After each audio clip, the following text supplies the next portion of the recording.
خارجی یا بھی ہیں، خارجیہ بھی ہیں، اور دوسرا کلکتیہ داخلی یا الفاظ دیگر مانوی مشرق کے علماء بیان کی نظر صرف خارجی پہلوؤں پر رہی ہے۔ اس لیے یہ دو اس تعریف سے آگے نہ بڑھ گئے کہ نثر کلام غیر موضوع، غیر مقلع اور شعر کلام موضوع و قطع ہوتا ہے۔ اس تعریف میں صداقت تو یقین ہے لیکن جزوی صداقت ہے۔ اس مسئلے کا ایک پہلو جس پر مغربی نقادوں نے بہت زور دیا ہے، ہمارے پیش نظر رہنا بہت ضروری ہے، وہ یہ ہے کہ اگرچہ نثر میں مرتب وزن کا التزام نہیں ہوتا، نثر میں یہ وزن جو ہے وہ استعمال جو ہوتا ہے وہ شاعری میں ہوتا ہے، لیکن الفاظ کی نشست برخست جس میں غیر شعوری طور پر مثبتوں اور معاصوں یعنی مسمتوں ہونا چاہیے تھا، مسمتوں کو بڑا اٹل ہوتا ہے، کچھ اس طور پر ہوتا ہے کہ عبارت کے آہنگ میں انتہا درجے کا تنوع اور زمردیدم پیدا ہو جاتا ہے، جسے عبارت کو بلند آواز سے پڑھ کر یا کسی دوسرے سے سن کر محسوس کیا جا سکتا ہے۔ شاعری کے برعکس نثر کے معنی بکھیرنا، بکھیری ہوئی چیز اور چھٹکانے کے ہیں، یا وہ کلام جو شاعری نہ ہو نثر گردانی جاتی ہے، یعنی کلام ناموضوع نثر ہے۔ شعری کی طرح نثر بعض عربی لفظ نثر اوشارسی خیرنا، انٹر میں گفتگو کرنا، کوئی صحیح سے وہ نہیں ہے اس لیے میں یہ نہیں پڑھ رہی ہوں، کوئی امپورٹنٹ نہیں ہے۔ آپ نے اگر شاعری اور نثر کے لفظی معنی اور اصطلاحی معنی پر غور کیا ہے تو یہ واضح ہو جاتا ہے کہ دونوں اپنے اپنے دائرے میں الگ الگ مقاصد کی تکمیل کے لیے لکھے جاتے ہیں۔ نثر کے لیے انگریزی لفظ پروز مستعمل ہے جو ایک لاطینی لفظ پروسا سے مشتق ہے۔ یہاں بھی اسے شاعری کے مدحی تحریر کا نام دیا گیا ہے، جس میں کثیر الہنگی ہوتی ہے، لیکن نثر ہمیشہ کسی نہ کسی حد تک روزمرہ کی گفتگو سے بہت قریب ہوتی ہے۔ ویسے بھی لاطینی لفظ پر اس میں بہت ساری اصل میں غلطیاں ہیں۔ ویسے بھی لاطینی لفظ پر بزا کے معنی سیدھی گفتگو اور عربی لفظ نثر کے معنی بکھیرنے کے ہیں، یعنی شرح کے ہیں، یا یہ کہہ سکتے ہیں کہ بھیدوں کو کھولنے کے ہیں، یعنی نثر نگار کا کام معلومات فراہم کرنا اور حقائق کا سیدھا سچا بیان ہے۔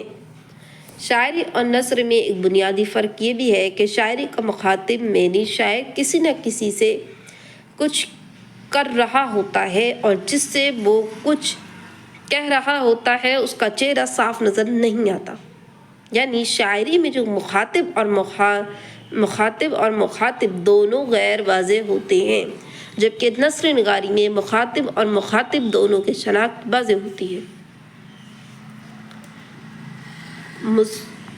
مصفظ میں خط لکھنے والا اور جسے خط بھیجا گیا ہے دونوں واضح ہوتے ہیں۔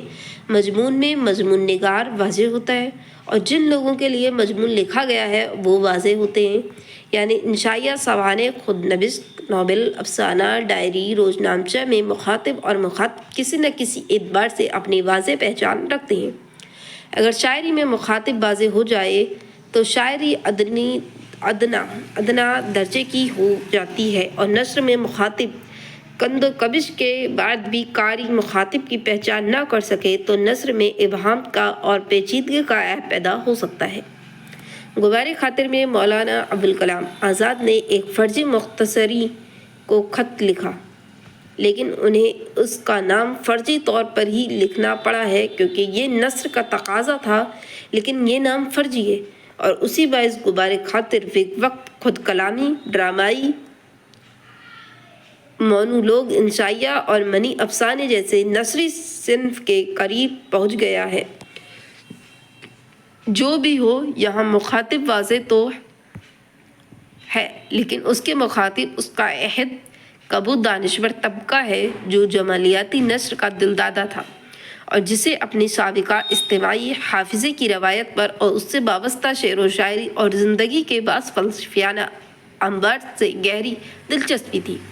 ناول امراؤ جان ادا کو ہی سامنے رکھیے، ناول نگار نے یہ ناول کن لوگوں کے لیے لکھا ہے، وہ کن سے مخاطب ہے؟ صاف طور پر یہ سمجھا جا سکتا ہے کہ یہاں ناول نگار کو مخاطب تہذیب سے یہاں ناول نگار کا مخاطب وہ تہذیب ہے جہاں عورت طوائف ہونے کے باوجود ایک تہذیب کی معارف ہے۔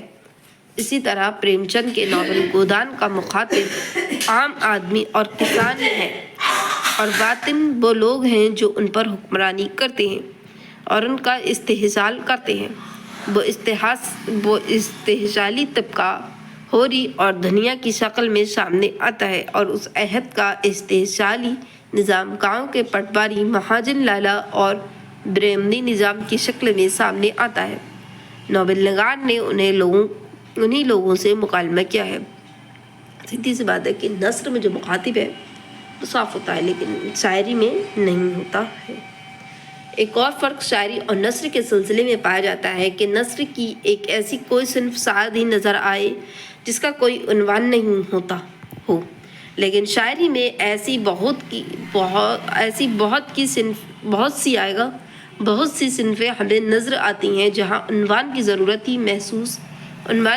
محسوس ہی نہیں کی جاتی، جیسے رہائی مخمس، غزل، باشعور یا دیگر اصناف۔ لیکن یہ بات ہمیں ملحوظ رکھنی چاہیے کہ نثری صنف افسانہ اس میں مستعمل عنوان، انشائیہ، مضمون، مقالہ وغیرہ کے عنوان سے الگ ہوتا ہے۔ مضمون کا عنوان اس بات کا اعلامیہ ہوتا ہے کہ آپ اس کو سامنے رکھ کر اسے پورے مضمون میں اچھی طرح سے قائم کر میں اور اس سے انصاف کر رہے ہیں۔ مثال، گائے پر مضمون لکھتے وقت آپ بھینٹس کا ذکر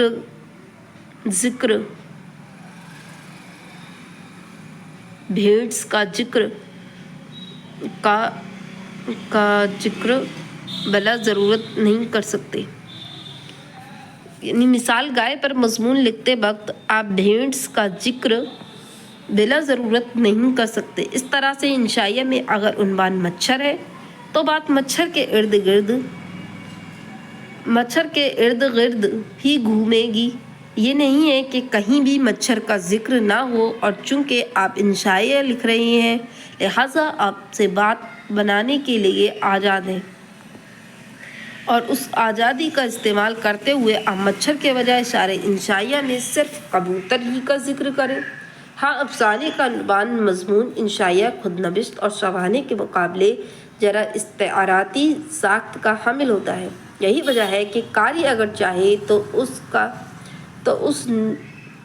اسے نہ کر سکتا ہے۔ بہت ساری ٹائپنگ مسٹیک ہیں۔ نہ کر سکتا ہے، قاری اگر چاہے تو اسے نہ کر سکتا ہے، اور اس عنوان کی جگہ کسی دوسرے عنوان کی بات محسوس کرتا ہے۔ پریم چند کے افسانے کفن کا عنوان بہت پرمغز ہے، ایسا محسوس ہی نہیں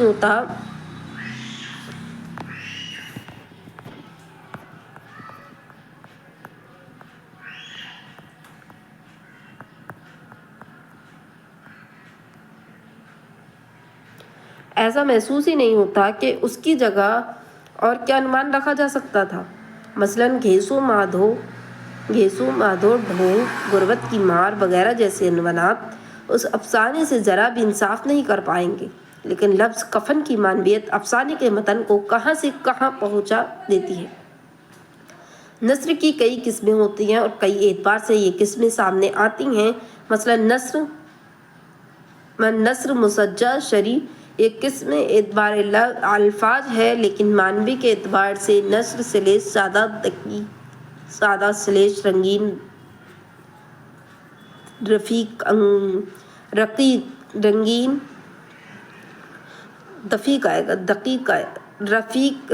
رنگین بھی ہو سکتی ہے۔ لیکن اسلوب کے اعتبار سے نثر کئی قسمیں ہمارے سامنے آتی ہیں۔ مثلاً عام بول چال کی نثر، اول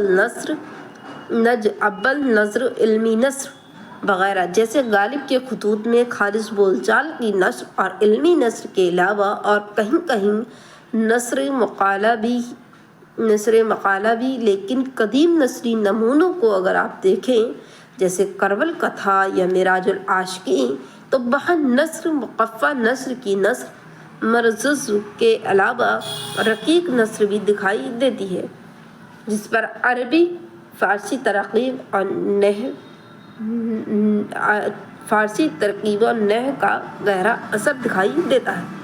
نثر شاعری کے مقابلے براہ راست زندگی کے مختلف روزمرہ کے اشغال سے جڑی ہوتی ہے۔ ایک دوسرے سے بات چیت سے لے کر ہم زندگی کا ہر کام نثر میں ہی کرتے ہیں۔ پھر بھی یہ کہنا مشکل ہو جاتا ہے کہ نثر کیا ہے۔ ایک بات یہ سمجھ میں آتی ہے کہ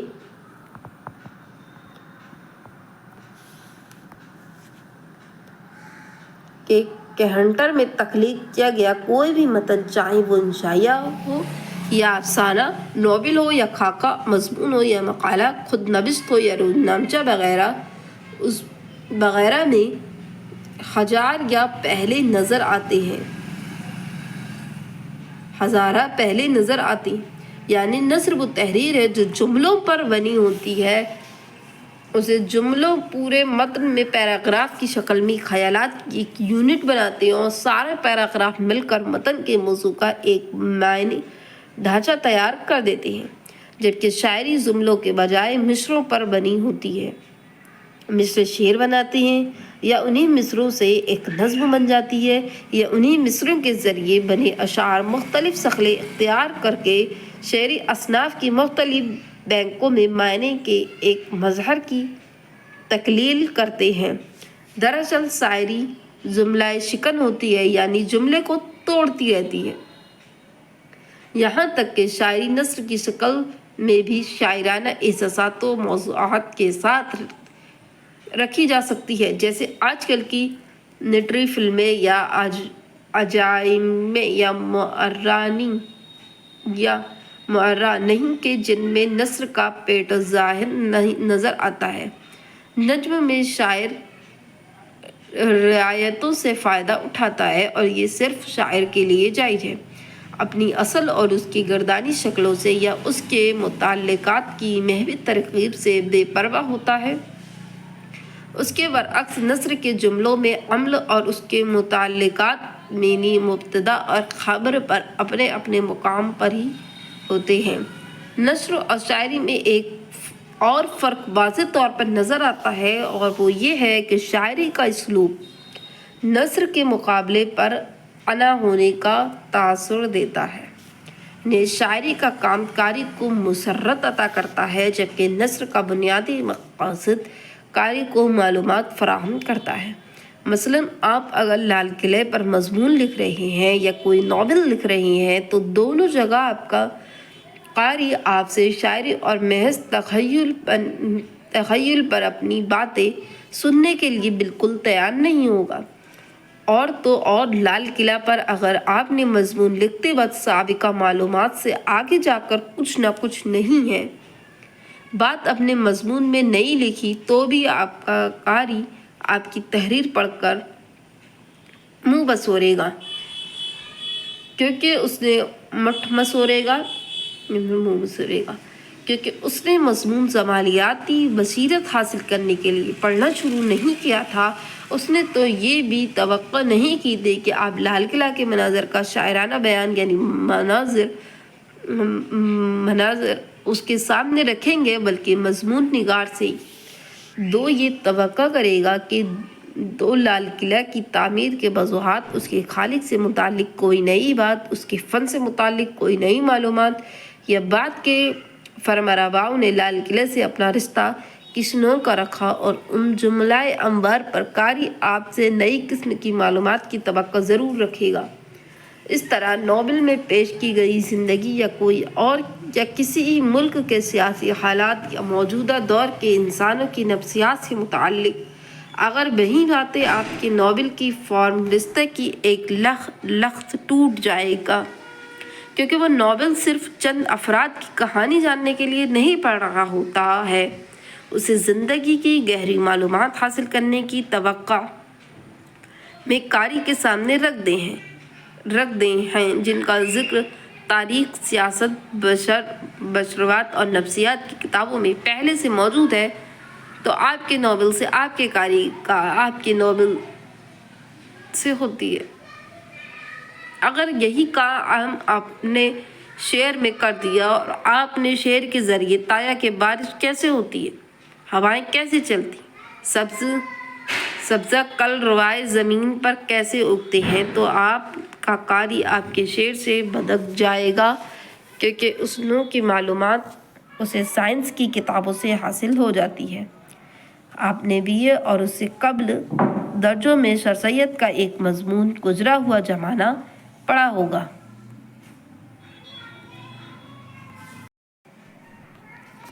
دراصل یہ مضمون یہ صنف سے تعلق رکھتا ہی نہیں ہے۔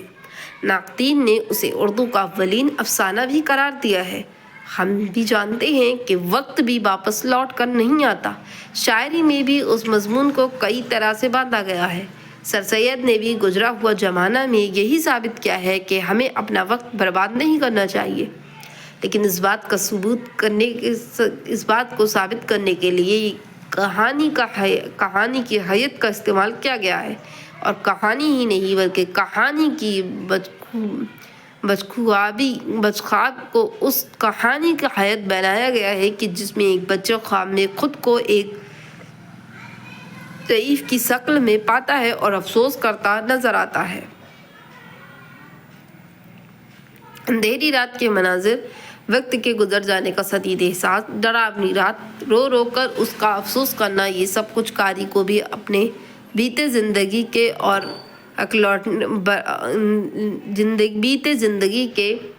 اوراق الٹنے پر مجبور کر دیتا ہے۔ یعنی سر سید نے، جو کہ اردو کے عبد بد نثر کے بابائے آدم، میں نے ایک شاعرانہ احساس کو نثری صداقت میں تبدیل کر دیا ہے اور اسی کسی پٹی بات کو ایک نئے سیاق میں پیش کر دیا ہے۔ قاری اپنے نثر نگار کی اس خوبصورتی کی توضیح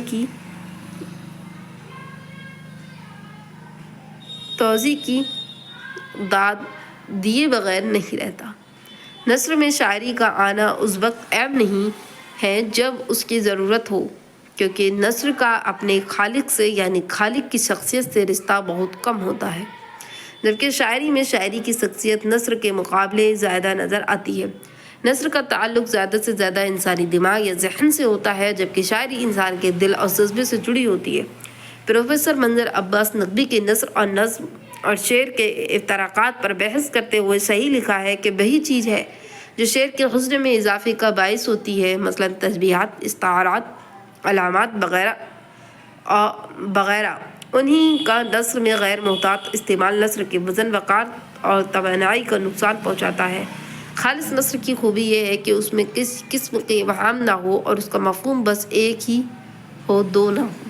اس کے برعکس شاعری کا حسن اس امر میں ہے کہ بات ایسے بہم اور رمزی انداز میں کی جائے کہ ہر شخص ہر زمانے میں اپنے اپنے ذوق اور حالات کے مطابق اس سے لطف اندوز ہوتا ہے۔ یہی وجہ ہے کہ غالب کے دیوان کی سطر شروع ہو گئی، لیکن کسی نے غالب کے کلام کو صبح کی نظر سے نہیں دیکھا۔ البتہ اگر کسی نثری عبارت کے دو مفہوم بھی نکلے ہوں تو یہ ایک ایسا نقص ہوگا جس کی نثر نگار کو بھی اجازت نہیں دی جا سکتی۔ ہاں، نثر میں جذبوں کا گزار ایک مہمان کے طور پر ہوتا ہے، جبکہ شاعری سرتا پر جذبات و احساسات کی گہرائیوں سے برآمد ہوتی ہے۔ نثر منطق کو اپنا دوست بھی ہے اور شاعری تخیل کے پروں پر اڑتی ہے اور ہماری میں اضافہ کرتی ہے۔ میری آن قرار دیا جاتا ہے اور شاعری کو فلی۔ شاعری کو ہمیشہ اول اثر رکھنے والی تحریر معلوم ہوتی ہے، جبکہ نثر بھی ادبی نہیں ہوتی ہے۔ نئی نثر اور بلیغ شاعری کے درمیان آرٹ اور کرافٹ کا بھی فرق بتایا جاتا ہے۔ کمینٹک اور فن کا فرق، کاریگر اور نقاش کا فرق بھی بتایا جاتا ہے۔ ان تمام باتوں کے باوجود دونوں کے درمیان خط امتیاز، باؤنڈری لائن کھینچنا بہت مشکل ہے، کیونکہ اگر غور سے دیکھیں تو کرافٹ بھی ایک طرح سے آرٹ ہی ہے۔ اس لیے یہ بھی کہا جاتا ہے کہ نثر اور شاعری ایک ہی سکے کے ڈوٹوں کا نام ہے، دونوں میں کسی نہ کسی خیال کی ترسیل مقصود ہوتی ہے، لیکن یہ شاعری ہے جس کا ایک کام قاری کو اس خوبصورتی زبان کی طرف لے جانا ہوتا ہے جس میں حسن کوٹ کوٹ کر بھرا گیا ہوتا ہے۔ شاعری بھی بعض مقاصد کی تکمیل کے لیے نثری اسلوب کی طرح لپک پڑتی ہے، کیونکہ اس شاعری کا مقصد جمالیاتی حافظہ کے ساتھ ساتھ ذائقہ معلومات کی ترسیل ہوتا ہے۔ ہم لوگ ایسی شاعری کو آج نثر شاعری سے موسوم کرتے ہیں، اس کے برعکس ہمارے سامنے ایسے نظر بھی آتی ہے جو سرتاپا شاعری معلوم ہوتی ہے۔ اس کا مقصد معلومات فراہم کرنے کے ساتھ ساتھ جمالیاتی حفظ فراہم کرنا بھی ہوتا ہے۔ ایسی نثر میں تمثیل و انشائیوں خطوط میں اکثر و بیشتر نظر آتی ہیں۔ اردو میں ادب لطیف کے رجحان کے تحت ایک ایسی نثر سامنے آ گئی جسے ہم نثر میں شاعری کا رجحان قرار دے سکتے ہیں۔ قاضی عبدالغفار میر ناصر علی آل اکبر آبادی، نیاز فتح پوری، غلط لکھا ہے، نیاز فتح پوری، یہاں پہ آئے گا مجنوں گورکھپوری، سجاد انصاری کے علاوہ سجاد حیدر یلدرم نے شاعرانہ نثر کی روایت کا ایک دفتر اردو نثر میں قائم کیا، جسے ہم اردو کے رومانی نثر نگار بھی قرار دیتے ہیں۔ ان سے پہلے محمد آئے گا محمد حسین آزاد شبلی نے بھی عہد کے بفور اور خیلی نثر کی پاسداری کی۔ آزاد تو نثر میں بھی شاعری کی طرح شخص کا استعمال کرتے ہیں۔ خلاصہ یہ سبق ہے، یہ کافی لمبا ہے۔ مین پوائنٹ جو ہائی لائٹ کر رہے ہیں ایک بار پھر سے ریپیٹ کر دیتی ہوں۔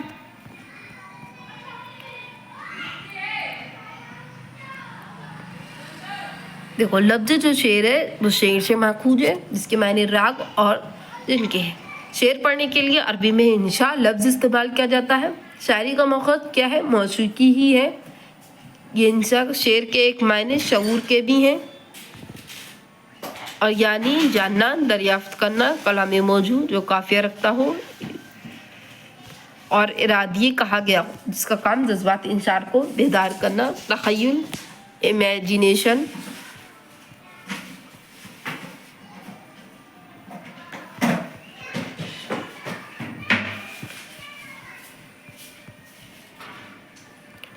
شاعری اور نثر میں ایک بنیادی جو فرق ہے وہ کسی نہ کسی شاعری میں کیا ہوتا ہے، مخاطب جو ہے وہ واضح نہیں ہوتا، بلکہ نثر میں مخاطب واضح ہوتا ہے، یہ فرق ہے۔ دوسرا فرق جو ہے کہ نثر کا عنوان ہوتا ہے اور نظم میں کوئی عنوان نہیں بھی ہوتا ہے، کوئی شاید ہی نظر آئے، کسی کا عنوان ہوتا ہے کسی کا نہیں ہوتا۔ نثر اور شاعری کے مقابلے براہ راست زندگی مختلف روزمرہ کے شغل سے جڑی ہوتی ہے۔ نثر جو ہے وہ تحریر ہے جو جملوں پر مبنی ہوتی ہے، اور اسی سے پورے متن پیراگراف ایک بنتا ہے، اور پیراگراف ایک یونٹ بنتے ہیں، اور سارے پیراگراف مل کر متن کے موضوع کو ایک معنی ڈھانچہ تیار کر دیتے ہیں۔ شاعری کے جملوں کے بجائے قسم مصروں پر مبنی ہوتی ہے، مصر شعر بناتے ہیں اور انہی مصروں سے ایک نظم بنتے ہیں۔ دراصل شاعری جملہ شکن ہوتی ہے کہ یہ جملوں کو توڑتی ہے۔ شاعری کا اسلوب نثر کے مقابلے پرانا ہونے کا تاثر دیتا ہے۔ شاعری کا کام قاری کو مسرت عطا کرتا ہے، جبکہ نثر کا بنیادی مقصد قاری کو معلومات فراہم کرنا ہے۔ نثر کا تعلق زیادہ سے زیادہ انسانی دماغ یا ذہن سے ہوتا ہے، جبکہ شاعری کا انسانی دل اور جذبے سے جڑا ہوتا ہے۔ وہی چیزیں جو شعر کے حسن پہ اضافے کا باعث ہوتی ہے، مثلا تشبیہات، استعارات، علامات، یہ ہے کہ روزمرہ انداز کی کہ ہر شخص ہر زمانے میں اپنی ذوق، اس میں یہ خلاصہ دیا گیا ہے، خلاصہ سبق، تو یہ ہم نیکسٹ ویڈیو میں نہیں تو کور کر لیں گے، یا پھر آپ پڑھ لینا۔ یہ امدادی کتب جو دی گئی ہیں، اگر پڑھنا چاہیں تو پڑھ سکتے ہیں۔ شعر، غیر شعر اور نثر شمس الرحمن فاروقی کی کتاب ہے۔ اردو نثر آئے گا یہاں پہ، غلط لکھا ہے اردو نثر کا فنی ارتقاء، یہ فرمان فتح پوری کی کتاب ہے، اور اردو نٹر ہے یہ بھی نثر آئے گا، اردو نثر کا آغاز و ارتقاء یہ بھی فرمان فتح پوری کی کتاب ہے، اور سر سید احمد خان اور ان کے نامور رفقا کی نثر کا فکری و فنی جائزہ یہ سید عبداللہ کی کتاب ہے۔ اس کے بعد نیکسٹ ہے وہ ہے نثر کی امتیازی خصوصیت، تو ہم دوسرے اس میں بات کریں گے اس کی